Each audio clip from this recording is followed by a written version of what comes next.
ભાવનગરના નકલી દારૂકાંડ પછી રાજકોટ શહેર પોલીસ એક્શનમાં છે। રાજકોટમાં છેલ્લા 3 દિવસમાં 130 ગુના નોંધાયા છે। પોલીસે દારૂની મહેફિલ માણનારા 8 શખ્સોની અટકાયત કરી છે। પ્રોહિબિશન સાથે જોડાયેલી ટોળકી સામે ગુજસીટોક હેઠળ 2 ગુના પણ નોંધાયા છે।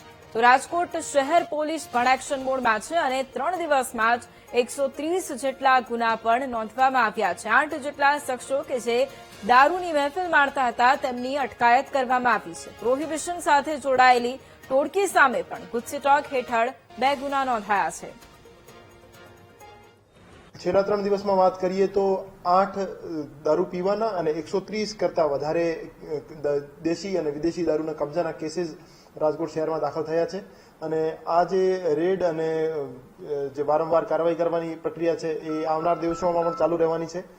અને જે છેલ્લા 2 મહિનામાં કડક પગલાંની વાત કરીએ તો રાજકોટ શહેર પોલીસ દ્વારા 2 મહિનામાં 2 એવી ગેંગ જે રાજકોટ સહિત સૌરાષ્ટ્રના તમામ જિલ્લાઓમાં પ્રોહિબિશનનો ધંધો કરતી હતી અને જે યુવાનો છે એને નશાના રવાડે ચડાવતી હતી એવી ગેંગ્સ ઉપર જીસીટીયુસી એક્ટ હેઠળ કાર્યવાહી કરવામાં આવેલ છે।